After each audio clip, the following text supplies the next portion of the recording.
I think it's important to understand when it comes to mentally and emotionally healing, it takes time.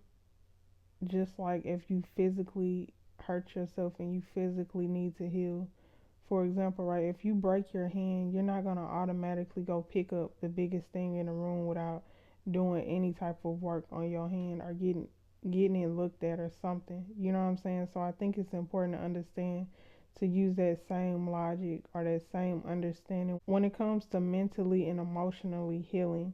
So I think it's important to understand, like if you break your hand, you have to understand that it's broken. You have to feel the pain of your hand, and you have to, go get that looked at. You got to go to the doctor and allow them to assess it. And then after they see that it's also broken, they have to do surgery on it and put a cast on it, and then you have to rest it, and then you have to go back to them and they have to cut the cast off, and then you may have to do, physical therapy. So I think it's important to use that same logic when it comes to mentally and emotionally healing, because your mental and your emotional is very important. So when it comes to mentally and emotionally healing, first you have to understand what is, the problem or what is wrong, and not necessarily the problem, but what is holding you back from being the healthiest version of yourself for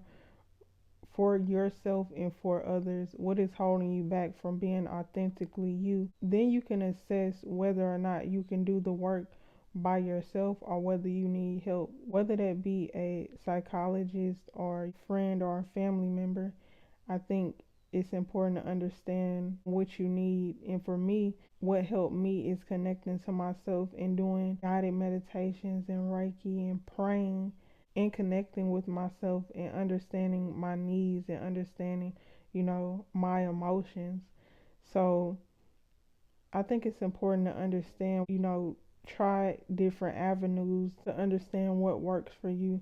But I think it's important to understand when it comes to healing to be patient with yourself and to be kind and empathetic to your situation. So I think it's just important to understand that when it comes to healing, sometimes it may be painful, just as if, you know, you were physically hurt.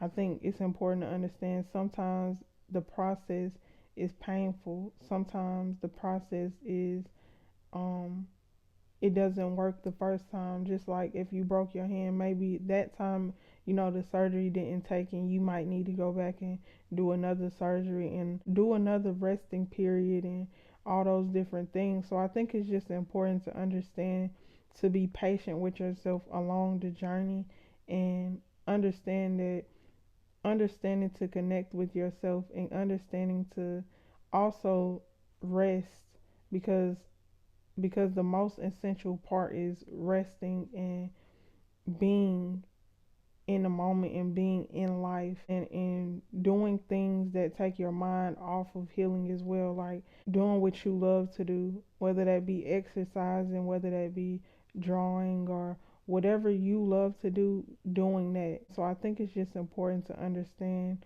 that healing is a process, it's not a destination. So you want to make sure that you are taking it step by step and just enjoying life on the way and just understanding what you need on the way to become your authentic version and to stand in your true power without feeling a blockage. So I think it's just important to understand that when it comes to healing, be patient, be kind, and take one step at a time.